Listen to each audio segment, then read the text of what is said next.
Sorority, Incorporated.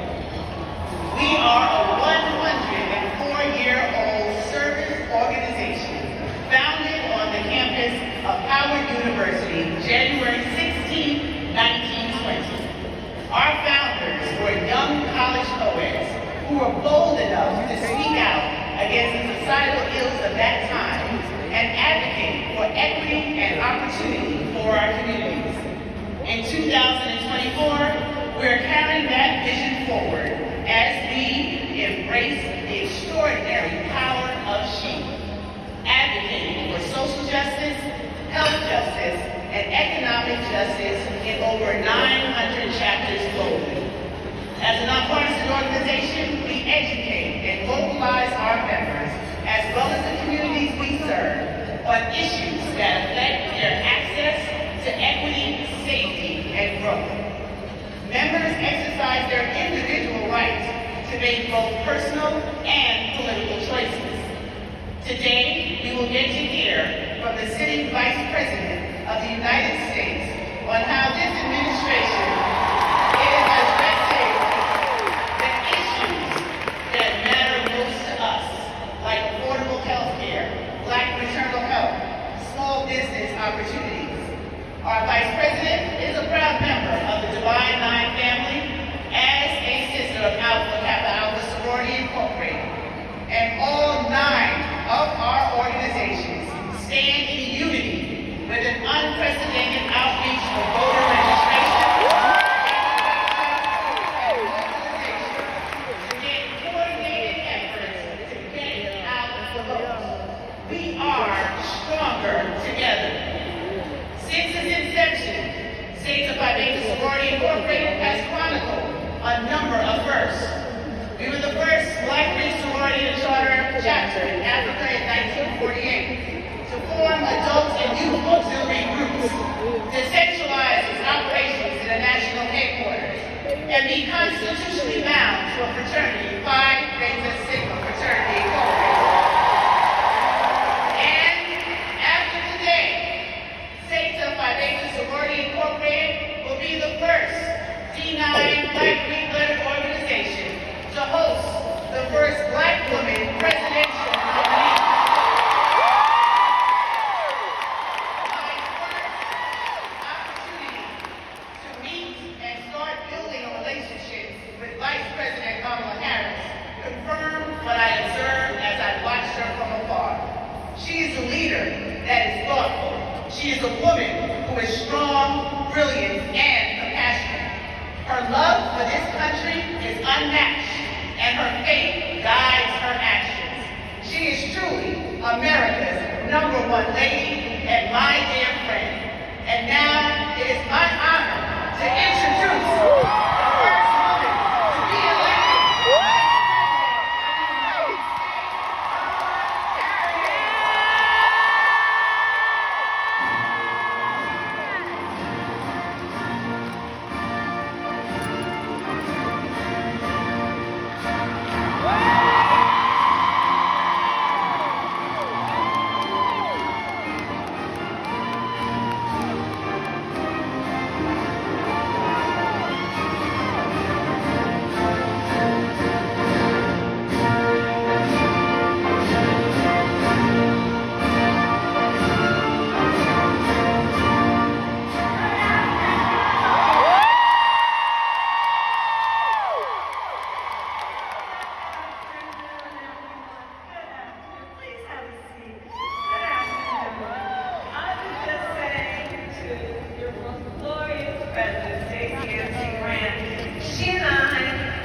talked about this visit months ago, sitting together, having a meeting in the Oval Office.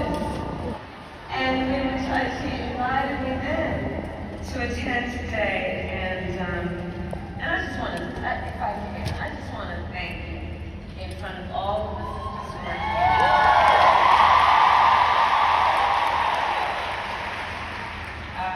She has provided years of support and friendship, and she always, like everyone here knows, she always shows up.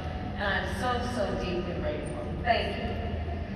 And to everyone here, it is so good to be with you. To the former presidents who are in attendance, to the International Board of Directors, and to all of the fine members of Zeta Phi Beta Sorority.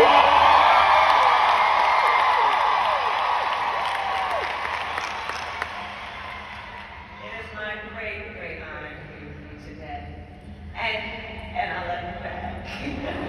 And also, on Air Force 2 joining me is Congresswoman Sydney Kamala.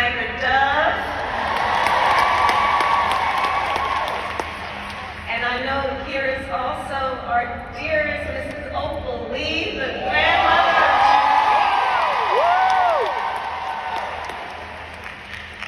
And to all of the distinguished ladies, I thank you so very much for this warm welcome. And I will begin by saying a few words about our President Joe Biden. So tonight, yes, thank you. So tonight, our President will address the nation about his decision to step down as a candidate, and he will talk about not only the work, the extraordinary work that he has accomplished, but about his work in the next 6 months. And so before he does, and while I'm here with you, I want to just share with you a little bit about him, based on what I know, based on personal experience. Joe Biden is a leader with bold vision. He cares about the future. He thinks about the future. He has extraordinary determination and profound compassion for the people of our country. And I say that because I know that we are all deeply, deeply grateful for his service to our nation.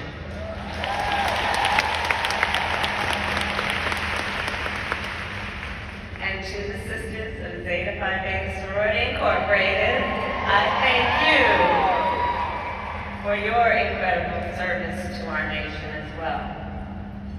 You know, I know who we all are. I know who's here. And I know, therefore, that we share a vision for the future of our nation. A future where every person has the opportunity not just to get by, but to get ahead. A future of social justice, health justice, economic justice, just as you have laid out in this year's theme. Ours is a vision of a future in which we realize the promise of America. And I deeply believe in the promise of America. A promise of freedom, opportunity, and justice. Not for some, but for all. And for generations, the fine women of Zeta Phi Beta Sorority Incorporated have fought to build that brighter future. During the Civil Rights Movement, you marched for voting rights, economic justice, and an end to segregation. For more than 50 years, you have worked with the March of Dimes to lift up the urgent issue of maternal health. And from the 1980s, you inaugurated Zeta Days. And I will tell you, when I was a United States Senator, I would see this group of powerful leaders walking through the halls of Congress in white and blue. And I always knew I was looking at some of the most powerful advocates for justice in America. Truly. And of course, your leadership continued in 2020, when during the height of a pandemic, you helped elect Joe Biden, President of the United States, and me as the first woman Vice President. And I thank you. And now, in this moment, our nation needs your leadership once again. In this moment, I believe we face a choice between two different visions for our nation. One focused on the future, the other focused on the past. And with your support, I am fighting for our nation's future. And let us be clear about what that future looks like. I know the leaders in this room, and I know the future we believe in and we fight for. We here believe in a future where, for example, everyone has affordable health care, which is why our administration capped the cost of insulin for our seniors at $35 a month. We believe in a future where no child has to grow up in poverty, which is why I helped pass the child tax credit, which cut child poverty in half and cut black child poverty even more. We believe in a future where the economy works for working people. That is why we forgave student loan debt for more than 5 years. Thank you. If you or anyone you know benefited from that, please Woo! testify. Yes! And we are finally making it so that medical debt can no longer be used against your credit score. Come on. And it is because of our collective vision for the future that we continue to fight for affordable child care, affordable elder care, and paid family leave. We here believe in a future where all women and all mothers are safe. That is why, as Vice President, I have elevated and took on the issue of maternal mortality, knowing that women in America die at a higher rate in connection with childbirth than women in any other wealthy nation in the world. And black women are 3 times more likely to die in connection with childbirth. And for too long, this has been a crisis in our country, and it is time that we recognize the crisis it is. In fact, when I took office, I challenged every state in our nation on this issue because, you see, I said, look, we need to extend Medicaid postpartum coverage from a measly 2 months to a full year. And I'm proud to report, whereas when I issued the challenge, only 3 states offered a full year of coverage, now 46 states do. Awesome. So I say, as we work to build a brighter future and to move our nation forward, we must also recognize there are those who are trying to take us backward. You may have seen their agenda. Part of it is called Project 2025. Now, can you believe they put that in writing? 900 pages of it. Project 2025, a plan to return America to a dark past. They intend to cut Medicare, to repeal our $35 cap on insulin, to eliminate the Department of Education, to end programs like Head Start, which would take away preschool from hundreds of thousands of children in our communities. Let's be clear. This represents an outright attack on our children, our families, and our future. These extremists want to take us back, but we are not going back. We are not going back. Ours is a fight for the future. And ours is a fight for freedom. Across our nation, we are witnessing a full-on assault on hard-fought, hard-won freedoms and rights.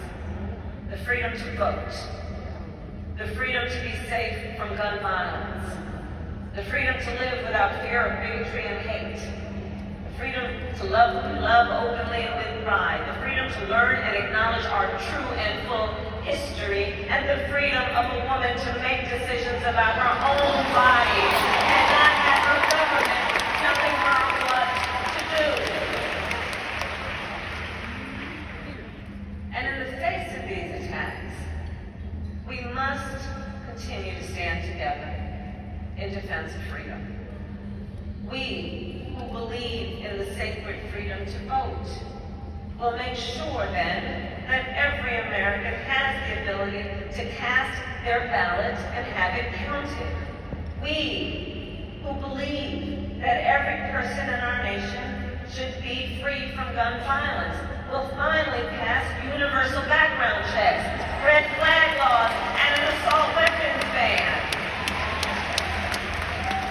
We who believe that every person in our nation should be free from bigotry, discrimination, and hate will continue to fight for equality and justice for all. And we who believe in reproductive freedom will fight for a woman's right to choose, because one does not have to abandon their faith or deeply held beliefs to agree the government should not be telling her what to do. Thank you. Thank you. You know, when he was president, Donald Trump, former president, handpicked 3 members of the United States Supreme Court because he intended for them to overturn Roe v. Wade. The United States Supreme Court, previously the court of Thurgood and RBG. And as he intended, they did. Well, let me tell you something. When I am president,